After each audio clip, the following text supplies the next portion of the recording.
Test 2. This is the IELTS listening test. You will hear a number of different recordings, and you will have to answer questions on what you hear. There will be time for you to read the instructions and questions, and you will have a chance to check your work. All the recordings will be played once only. The test is in 4 parts. At the end of the test, you will be given 10 minutes to transfer your answers to the answer sheet. Now turn to Part 1.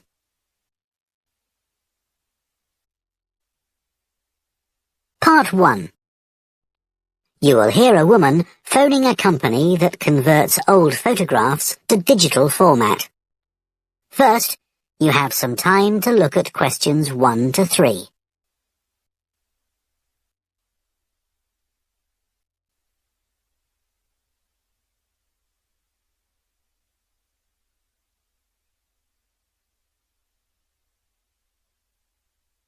Now listen carefully and answer questions 1 to 3. Hello, Picture Rep. Can I help you? Oh, hi. I saw your advertisement about copying pictures to disk, and I'd like a bit more information about what you do. Sure. What would you like to know? Well, I've got a box full of old family photos that's been up in the attic for years. Some of them must be 50 or 60 years old, and I'd like to get them converted to digital format. Sure, we can do that for you. Right. And what about size? The photos are all sorts of sizes. Are there any restrictions?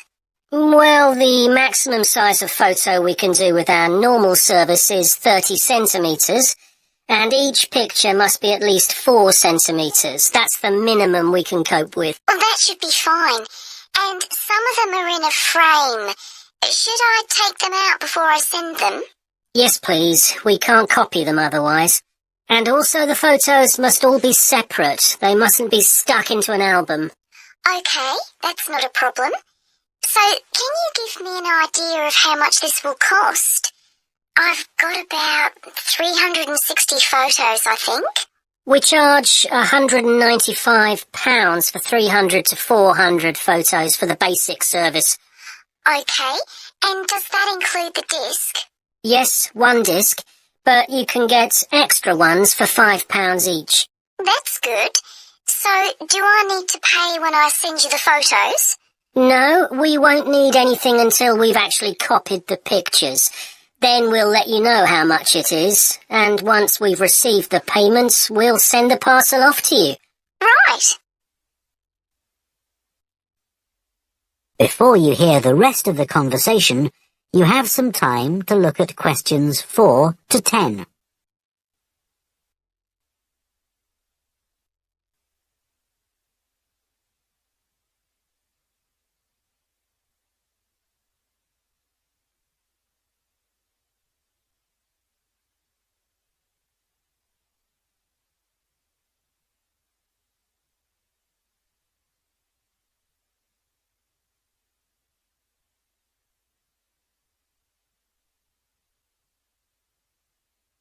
Now listen and answer questions 4 to 10.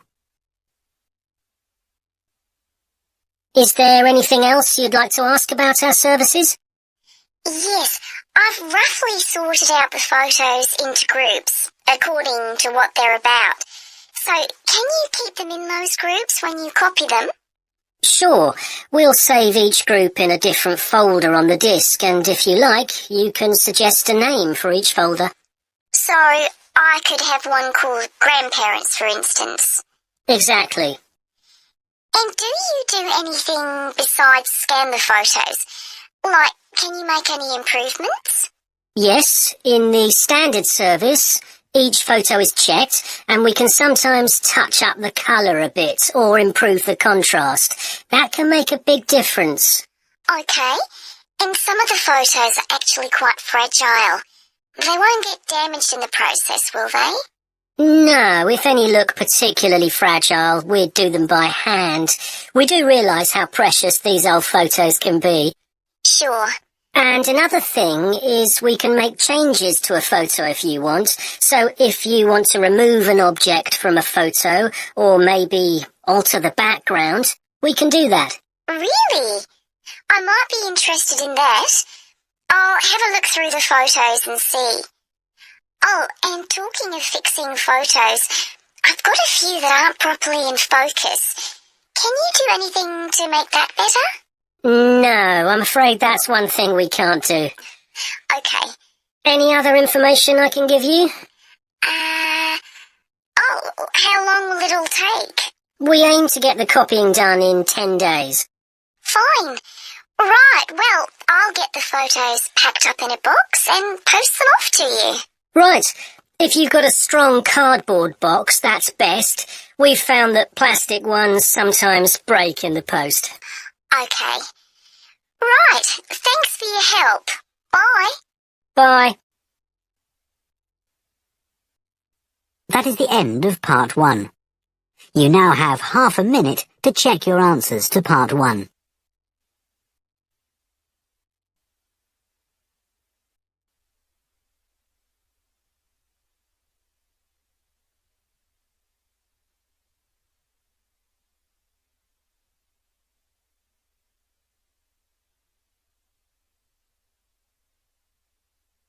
Part 2.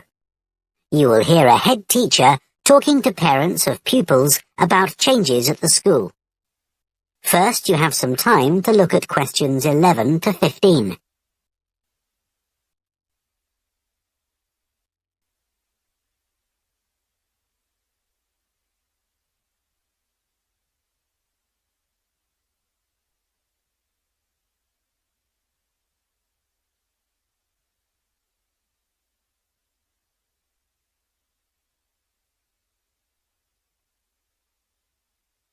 Now listen carefully and answer questions 11 to 15. Good morning, and thank you for coming here today. I'd like to bring you up to date with changes in the school that will affect your children. As you know, the school buildings date from various times, some from the 1970s, some from the last 5 years. And of course, Dartfield House is over a century old. It was commissioned by a businessman, Neville Richards, and intended as his family home, but he died before it was completed. His heir chose to sell it to the local council, who turned it into offices. A later plan to convert it into a tourist information centre didn't come about through lack of money, and instead it formed the nucleus of this school when it opened 40 years ago. The school has grown as the local population has increased, and I can now give you some news about the lower school site, which is separated from the main site by a road. Planning permission has been granted for development of both sites. The lower school will move to new buildings that will be constructed on the main site. Developers will construct houses on the existing lower school site. Work on the new school buildings should start within the next few months. A more imminent change concerns the catering facilities and the canteen. The canteen is always very busy throughout the lunch period. In fact, it's often full to capacity because a lot of our pupils like the food that's on offer there. But there's only one serving point, so most pupils have to wait a considerable time to be served.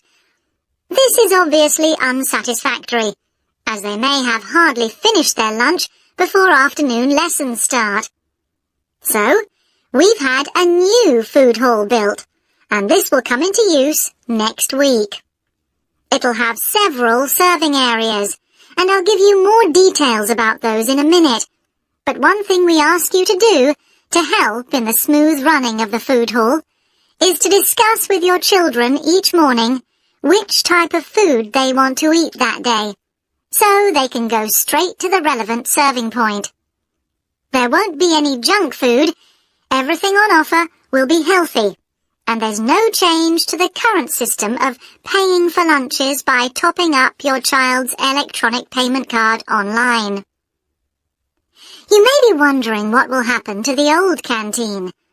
We'll still have tables and chairs in there, and pupils can eat food from the food hall or lunch they've brought from home. Eventually, we may use part of the canteen for storage, but first, we'll see how many pupils go in there at lunchtime. Before you hear the rest of the talk, you have some time to look at questions 16 to 20.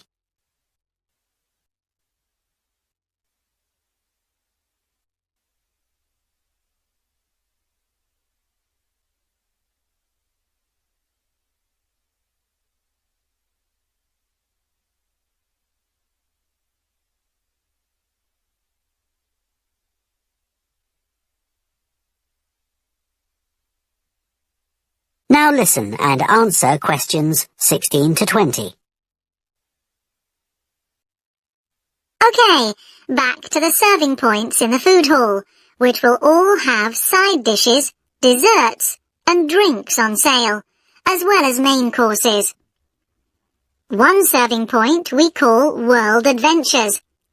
This will serve a different country's cuisine each day. Maybe Chinese one day, and Lebanese the next. The menus will be planned for a week at a time, so pupils will know what's going to be available the whole of that week. Street life is also international, with food from 3 particular cultures.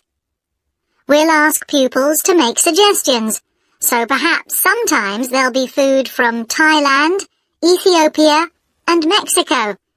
And then one of them will be replaced by Jamaican food for a week or two. The Speedy Italian serving point will cater particularly for the many pupils who don't eat meat or fish. They can be sure that all the food served there is suitable for them. There'll be plenty of variety, so they shouldn't get bored with the food. Okay, that's all on the new food hall. Now, after-school lessons. These are very popular with pupils, particularly swimming. In fact, there's a waiting list for lessons. Cycling is another favourite, and I'm delighted that dozens of pupils make use of the chance to learn to ride in off-road conditions. It means that more and more cycle to and from school every day.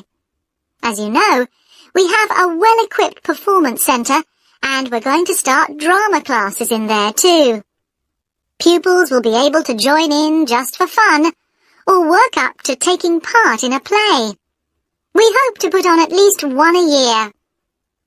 We already teach a number of pupils to use the sound and lighting systems in the centre, and a former pupil has given a magnificent grand piano to the school, so a few pupils will be able to learn at the school instead of going to the local college, as many of them do at the moment.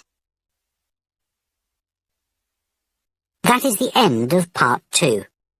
You now have half a minute to check your answers to part 2.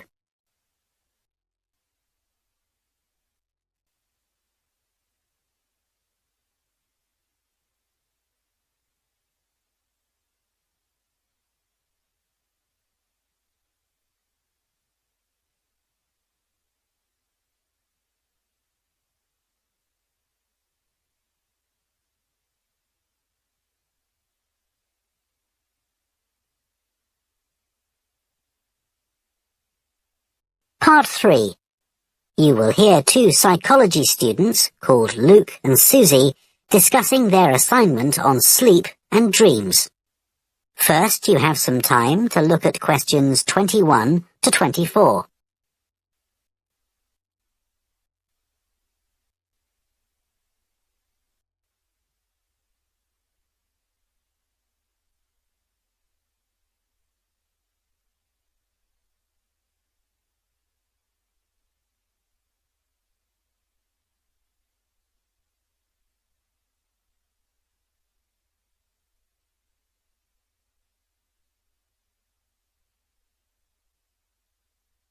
Now listen carefully and answer questions 21 to 24. So, Luke, for our next psychology assignment, we have to do something on sleep and dreams. Right. I've just read an article suggesting why we tend to forget most of our dreams soon after we wake up. I mean, most of my dreams aren't that interesting anyway. But what it said was that if we remembered everything, we might get mixed up about what actually happened and what we dreamed. So it's a sort of protection. I hadn't heard that idea before. I'd always assumed that it was just that we didn't have room in our memories for all that stuff. Me too. What do you think about the idea that our dreams may predict the future? It's a belief that you get all over the world. Yeah. Lots of people have a story of it happening to them. But the explanation I've read is that for each dream that comes true, we have thousands that don't. But we don't notice those. We don't even remember them. We just remember the ones where something in the real world, like a view or an action, happens to trigger a dream memory. Right. So it's just a coincidence, really. Something else I read about is what they call segmented sleeping. That's a theory that hundreds of years ago, people used to get up in the middle of the night and have a chat or something to eat, then go back to bed. So I tried it myself. Why? Well, it's meant to make you more creative. I don't know why, but I gave it up after a week. It just didn't fit in with my lifestyle. But most preschool children have a short sleep in the day, don't they? There was an experiment some students did here last term to see at what age kids should stop having naps, but they didn't really find an answer. They spent a lot of time working out the most appropriate methodology, but the results didn't seem to show any obvious patterns. Right. Anyway, let's think about our assignment. Last time I had problems with the final stage, where we had to describe and justify how successful we thought we'd been. I struggled a bit with the action plan too. I was okay with the planning, but I got marked down for the self-assessment as well. And I had big problems with the statistical stuff. That's where I really lost marks. Right. Before you hear the rest of the discussion, you have some time to look at questions 25 to 30.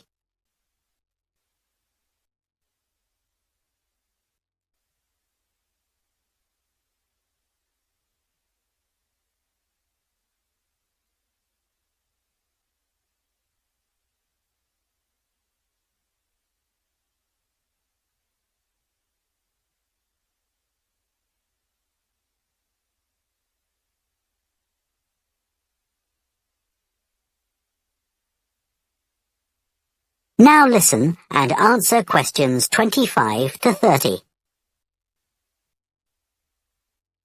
So, shall we plan what we have to do for this assignment? Okay. First, we have to decide on our research question. So, how about, is there a relationship between hours of sleep and number of dreams? Okay. Then we need to think about who we'll do the study on. About 12 people? Right. And shall we use other psychology students? Let's use people from a different department.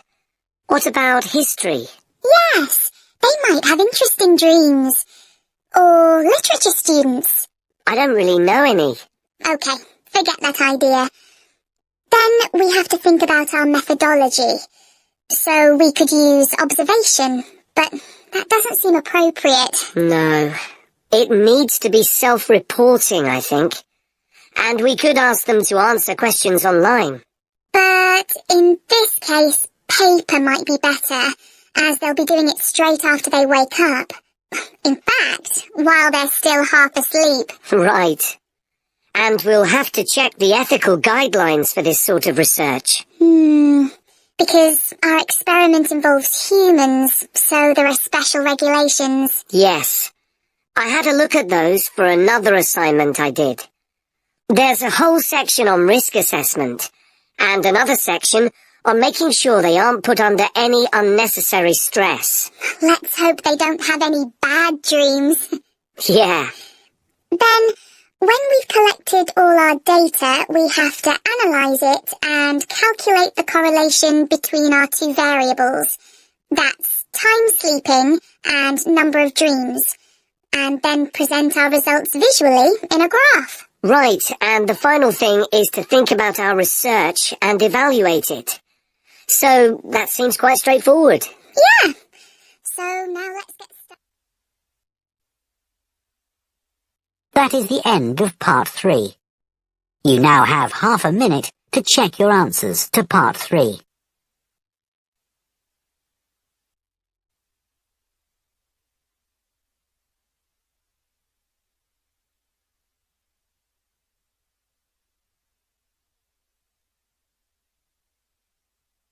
Part 4. You will hear a sports science student giving a presentation on the health benefits of dance. First, you have some time to look at questions 31 to 40.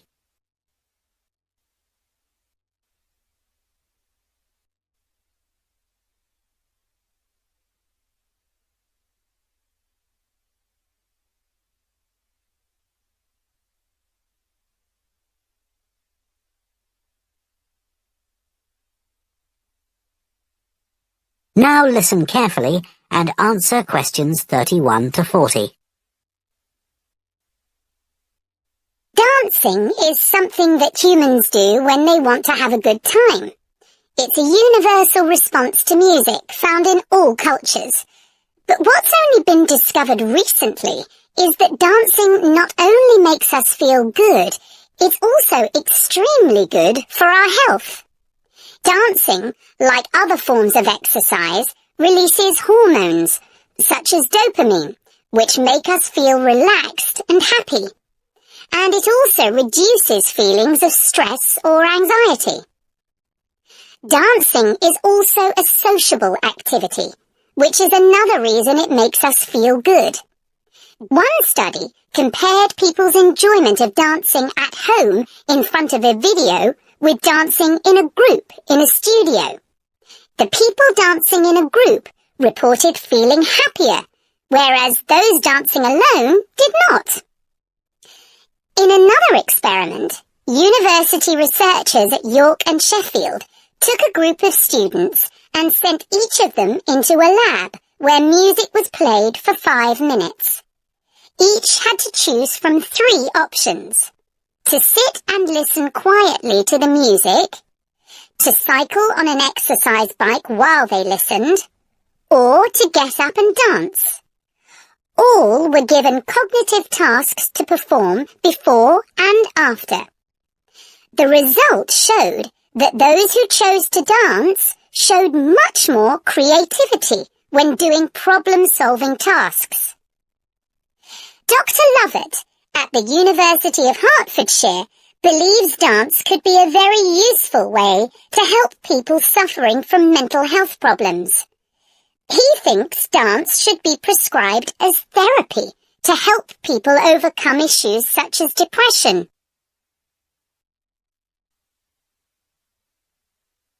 It's well established that dance is a good way of encouraging adolescent girls to take exercise. But what about older people? Studies have shown that there are enormous benefits for people in their 60s and beyond. One of the great things about dance is that there are no barriers to participation. Anyone can have a go, even those whose standard of fitness is quite low. Dance can be especially beneficial for older adults who can't run or do more intense workouts, or for those who don't want to. One 2015 study found that even a gentle dance workout helps to promote a healthy heart. And there's plenty of evidence which suggests that dancing lowers the risk of falls, which could result in a broken hip, for example, by helping people to improve their balance. There are some less obvious benefits of dance for older people too. One thing I hadn't realised before researching this topic was that dance isn't just a physical challenge.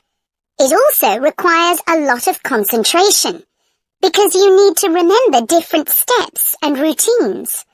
For older people, this kind of activity is especially important because it forces their brain to process things more quickly and to retain more information. Current research also shows that dance promotes a general sense of well-being in older participants, which can last up to a week after a class. Participants report feeling less tired and having greater motivation to be more active and do daily activities such as gardening or walking to the shops or a park. Ballroom or country dancing, both popular with older people, have to be done in groups. They require collaboration and often involve touching a dance partner, all of which encourages interaction on the dance floor.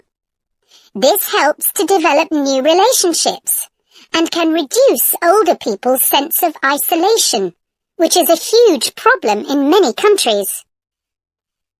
I also looked at the benefits of Zumba.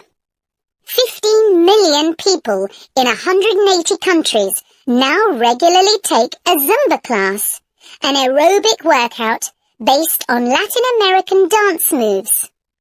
John Porcari, a professor of exercise and sports science at the University of Wisconsin, analyzed a group of women who were Zumba regulars and found that a class lasting 40 minutes burns about 370 calories.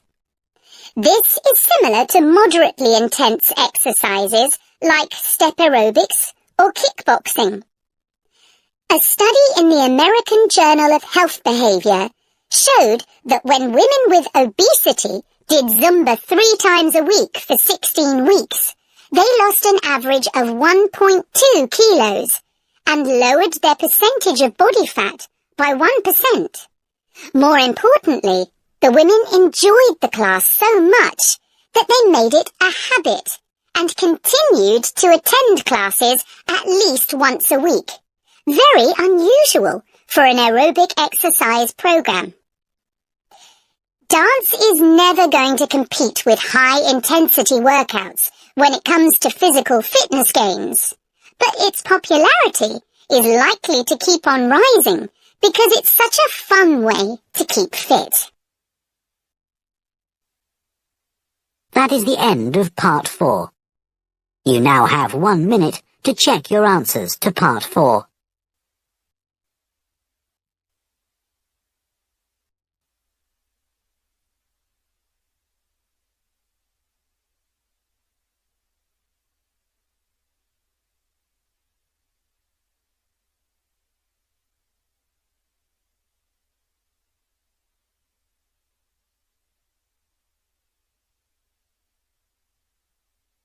That is the end of the listening test. In the IELTS test, you would now have 10 minutes to transfer your answers to the answer sheet.